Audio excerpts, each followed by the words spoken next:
Hello दोस्तों, नमस्कार, सत श्री अकाल, आदाब, जय हिंद। कैसे आप सब? उम्मीद करते हैं फर्स्ट क्लास, जबरदस्त और जिंदाबाद होंगे। दोस्तों, उन सबके लिए होली का त्यौहार बहुत ही अच्छा गया होगा जिनका यूपी पुलिस कांस्टेबल के फाइनल रिजल्ट में नाम आ गया है। आप सब मेडिकल की तैयारी कर रहे हैं, लेकिन आज मैं उन सभी स्टूडेंट्स के लिए एक खास संदेश और एक खास मैसेज लेकर आया हूँ जिनका सिलेक्शन नहीं हुआ है। जी हाँ दोस्तों, इस वीडियो को अंत तक जरूर देखिएगा और अधिक से अधिक जानकारी के लिए हमारे चैनल को सब्सक्राइब जरूर करिएगा, क्योंकि आज आपके हक की बात करने आया हूँ। अ, अभी कुछ दिन पहले जब रिजल्ट नहीं आ रहा था, तो बहुत सारे स्टूडेंट्स मुझे कमेंट कर रहे थे कि कितनी कट ऑफ जाएगी। मैंने कट ऑफ के बारे में एकदम सटीक एनालिसिस किया था और उसके बाद जो कट ऑफ आई है वो लगभग सेम टू सेम आई हुई है। बहुत ही स्टूडेंट्स के दिल टूट गए हैं। देखिए, आपको मैं सांत्वना दे भी दूँ ना, तब भी उससे कोई असर नहीं होने वाला है। क्योंकि दोस्तों, जब आप 0.5 नंबर से चूकते हैं, 1 नंबर से चूकते हैं और इतने-इतने दिनों बाद वैकेंसीज़ आती है और उसके बाद तैयारी करने के बावजूद भी आपका सिलेक्शन नहीं होता है, तो हम आपको चाहे जितनी भी सांत्वना दिलाएँ, आप लोगों को कोई भी काम नहीं आएगी दोस्तों। लेकिन बस मैं इतना ही कहना चाहता हूँ कि एक बार आप असफल हो गए हैं, 2 बार असफल हो गए हैं, 3 बार असफल हो गए हैं, लेकिन आपको कर्म करना ही आपका परम कर्तव्य है। दोस्तों, एक बार आपकी हार हुई है, दोबारा हार नहीं होगी, आपको अपनी गलतियों से सीखना है। लेकिन दोस्तों, आज मैं आपके लिए एक खास और इम्पोर्टेंट मैसेज लेकर आया हूँ। अभी जब से रिज़ल्ट आया है, तब से मेरे पास बहुत सारे स्टूडेंट्स के कमेंट्स आए हैं और बहुत सारे स्टूडेंट्स के कॉल्स भी आए हैं। और जो मुझे जानकारी मिली है, उसको सुनकर मेरे होश उड़ गए हैं। यूपी पुलिस कांस्टेबल में जो गड़बड़ी हुई है रिजल्ट में, अब ये वास्तव में हुई है या नहीं हुई है दोस्तों, ये आपको तय करना है। क्योंकि मेरे पास बहुत सारे स्टूडेंट्स के जो कमेंट्स आए और कॉल्स आए, तो उसमें मेरे को एक चीज़ ज़रूर देखने को मिली कि जो रिजल्ट में गड़बड़ी हुई वो किस एनालिसिस पे हुई, और रिजल्ट में गड़बड़ी होने के बाद जो आपकी कट ऑफ हाई जाने का कारण बहुत बड़ा है। क्योंकि जो ये गड़बड़ी हुई है, इसको आप अनसुना नहीं कर सकते, अनदेखा नहीं कर सकते हैं।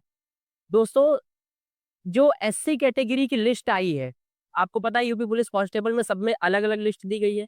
तो एससी कैंडिडेट्स की जो लिस्ट आई है, तो मेरे पास जो कमेंट्स और कॉल्स आए हैं उनके अकॉर्डिंग बहुत सारे स्टूडेंट्स ने मुझे ये बताया कि जो एससी कैटेगरी की लिस्ट है उसमें बहुत सारे जनरल कैटेगरी के लोग और ओबीसी कैटेगरी के लोगों का नाम आया है। अब अगर ये बात सही है दोस्तों, तो फिर ये गड़बड़ी वाली बात है, क्योंकि एससी कैंडिडेट का आरक्षण एक अलग आरक्षण है, उसमें ओबीसी और जनरल के किसी भी स्टूडेंट्स को वरीयता नहीं दी जाती है। उसमें केवल और केवल एससी कैटेगरी के स्टूडेंट्स आते हैं और बहुत सारे दोस्तों ये कमेंट्स आ रहे हैं, बहुत ज़्यादा कमेंट्स आ रहे हैं मेरे पास। अगर आपको भी ऐसा लग रहा है या आपके किसी मिलने वाले का हुआ है, तो आप हमें कमेंट करके ज़रूर बताइए ज़रूर। और उसी के लिए मेरे पास किसी ने स्क्रीनशॉट्स भेजे थे और मैं उसके अकॉर्डिंग, अब देखिए, मुझे किसी स्टूडेंट से दुश्मनी नहीं है, ना ही मैं ये चाहता हूँ कि किसी स्टूडेंट्स का ना हो। लेकिन दोस्तों, आप खुद सोच के देखिए, जिन लोगों का हो गया है तो हो सकता है कि वो मेरे इस वीडियो को ना देखें, लेकिन जिन लोगों का नहीं हुआ है उनको ये वीडियो ज़रूर देखनी चाहिए। क्योंकि हो सकता है कि आपके किसी मित्र का, हो सकता है आपके किसी फैमिली मेंबर का वो सिलेक्शन होने से रुक गया हो। तो आपको अगर वो सिलेक्शन देखना है कि किस वजह से रुका है, तो प्लीज़ इस वीडियो को ज़रूर देखिएगा। देखिए, हमारे पास एससी कैटेगरी की एक लिस्ट आई हुई है और एससी कैटेगरी में ये देखिए, ये लिखा हुआ है list of overall candidate selected in SC category in order of merit. Merit के आधार पर एससी कैटेगरी में जो स्टूडेंट सेलेक्ट हुए हैं उनके अकॉर्डिंग ये डाटा दिया गया है। और एक स्टूडेंट्स का मेरे पास लखनऊ से कॉल आया था। उसने मुझे बताया कि ये जो नितिन त्यागी है, ये जो त्यागी कैटेगरी होती है, इम्पोर्टेंस ये दी जाती है कि त्यागी कैटेगरी जो है वो ओबीसी कैटेगरी में आती है। अब मैंने बहुत रिसर्च की तो मुझे जाकर पता चला कि यूपी में ये जो त्यागी कैटेगरी है, इनको एससी कैटेगरी में नहीं बल्कि ओबीसी कैटेगरी में रखा गया है। अब मेरा इस स्टूडेंट्स के साथ कोई लेना-देना नहीं है, मैं इसे जानता भी नहीं हूँ, आप ही के अकॉर्डिंग मुझे ये पता चला है। तो दोस्तों, अगर आप एससी कैटेगरी में त्यागी जो ओबीसी कैटेगरी से बिलॉन्ग करते हैं, अगर ये आए हुए हैं, तो फिर आप समझ सकते हैं कि कितना ज़्यादा उलट-फेर हो चुका है। मैं एकदम 100% कन्फर्म के साथ नहीं कह रहा हूँ कि ऐसा हुआ है, लेकिन जो मुझे डाटा मिला है और उसके बाद यहाँ पर देखिए, यहाँ पर ये देखिए, ये भी लिखा हुआ है list of overall candidate selected in SC category in order of merit. और यहाँ पर ये जो राव है, नितिन राव जी, तो ये जो नितिन राव है, राव जो कैटेगरी है, ये 1128 इनकी रैंक है सीरियल नंबर के अकॉर्डिंग। ये भी जो राव है, जो मैंने सर्च किया गूगल पर, तो मुझे पता चला कि यूपी में जो राव है ये भी ओबीसी कैटेगरी से बिलोंग करते हैं। तो ओबीसी कैटेगरी का बंदा एससी कैटेगरी में रिजर्वेशन ले रहा है, ये बात कुछ समझ में नहीं आ रही है। और आखिर में ये देखिए, ये है परीक्षित लांबा, इनका सीरियल नंबर है 1160। और यहाँ पर परीक्षित लांबा जी, मैंने गूगल पे सर्च किया, पता चला कि लांबा जो होते हैं वो ओबीसी कैटेगरी से बिलोंग करते हैं।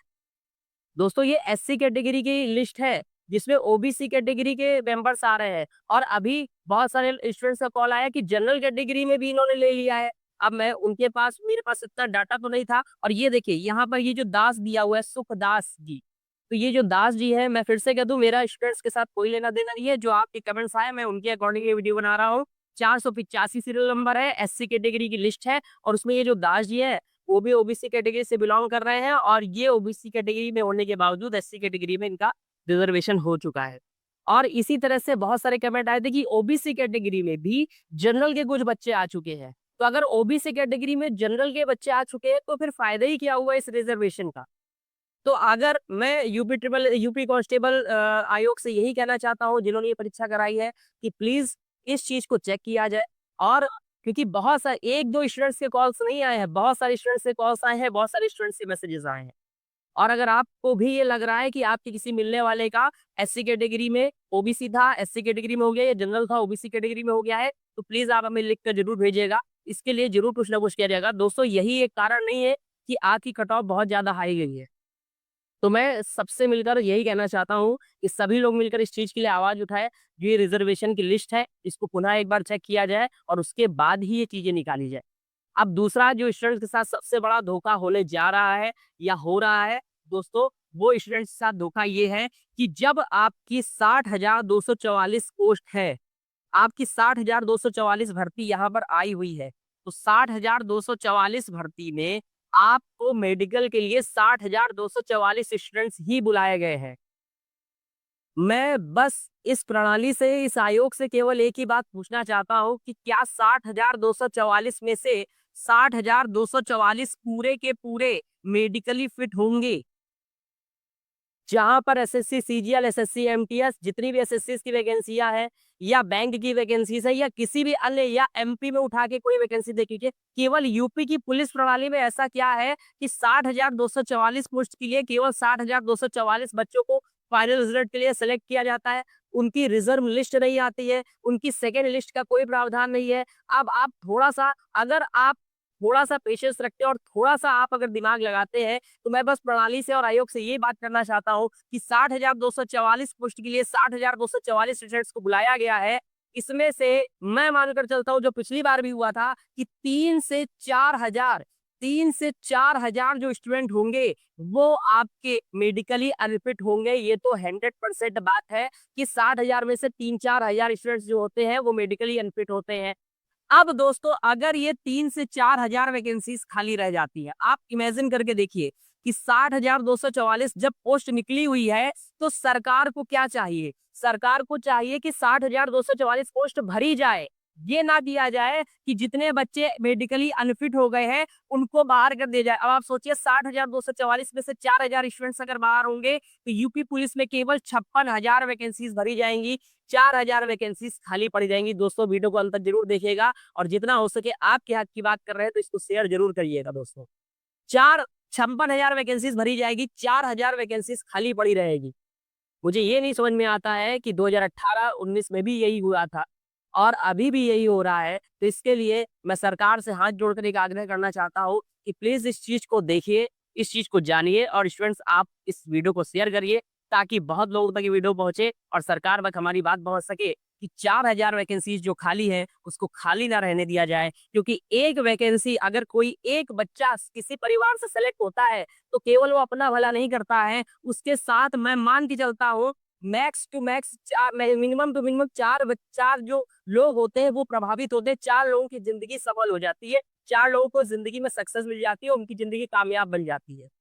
तो दोस्तों अगर एक बच्चे से 4 लोगों का भला हो रहा है, तो 4 हजार स्टूडेंट्स, अगर पोस्ट फिर से सेकेंड लिस्ट आ जाती है, जो बच्चे मेडिकली अनफिट होंगे उनकी सेकंड लिस्ट लगाई जाए, रिजर्व लिस्ट लगाई जाए, फिर से कट ऑफ आए थोड़ी गिरकर, और उससे क्या होगा कि हमारी यूपी पुलिस में 60,244 पूरी की पूरी भर्ती फिलअप हो जाएगी और 4,000 स्टूडेंट्स जो मेडिकली अनफिट थे उनकी जगह मेडिकली फिट कुछ स्टूडेंट्स आ जाएंगे और ये कट ऑफ थोड़ी कम होगी और 4,000 लोगों के अकॉर्डिंग 16,000 लोगों का यहाँ पर भरण पोषण हो पाएगा। एक तरफ हमारे प्रधानमंत्री और योगी जी यही बात कहते हैं कि हम ज्यादा से ज्यादा लोगों को रोजगार दे रहे हैं। बस मैं यही अपील करना चाहता हूँ कि आप इस चीज को प्लीज ध्यान रखिए, ये वैकेंसीज को खाली मत जाने दीजिए जो पिछली बार हुआ था। और आप अगर ये बोलते हैं कि हमारी प्रणाली में नहीं है तो प्रणाली को दोस्तों सुधारा भी जा सकता है। ऐसा नहीं है कि उसको सुधारा नहीं जा सकता है, क्योंकि आप हमारे लिए ही काम कर रहे हैं। और बहुत सारे स्टूडेंट्स, आपकी प्रणाली में तो ये भी नहीं था कि 5-5 साल वैकेंसीज बाद में लेकर आएंगे। आपकी प्रणाली में ये भी नहीं था कि एक बार वैकेंसीज में जो आपकी कट ऑफ गई हुई थी, पिछली बार जो वैकेंसी आई हुई थी, वो भी निरस्त कर दी गई थी। प्रणाली में कुछ भी नहीं था, लेकिन आपने किया ना। तो इस प्रणाली को ध्यान में रखा जाए प्लीज और प्लीज। 60,244 में से जो मेडिकली अनफिट हो स्टूडेंट्स उनको हटाया जाए और उनकी जगह सेकेंड लिस्ट जरूर लाई जाए। और उसके लिए बहुत सारे यूट्यूबर टीचर्स ने आपका ट्विटर कैंपेन बना के रखा हुआ है। और दोस्तों आपसे यही अपील करना चाहता हूँ, ट्विटर पे ज्यादा से ज्यादा जाइए और जाकर वहां पर इस बात को बहुत अच्छाई से और सच्चाई से अपनी बातों को पेश करिए। क्योंकि दोस्तों अगर 4,000 स्टूडेंट्स जो मेडिकली अनफिट होंगे, मान के चलते हैं अगर उनकी जगह सेकंड लिस्ट आएगी, तो दोस्तों आपकी भी होली खुशियों वाली होगी और हमें भी अच्छा लगेगा कि हमारी वजह से किसी न किसी का अच्छा हो पाया। दोस्तों प्लीज हमारे इस वीडियो को जरूर शेयर करिएगा ताकि लोगों तक बहुत अच्छे से ये बात पहुंचे। और अगर आपको भी लग रहा है कि लिस्ट में कोई गड़बड़ी हुई तो प्लीज आप हमें कमेंट जरूर करिएगा।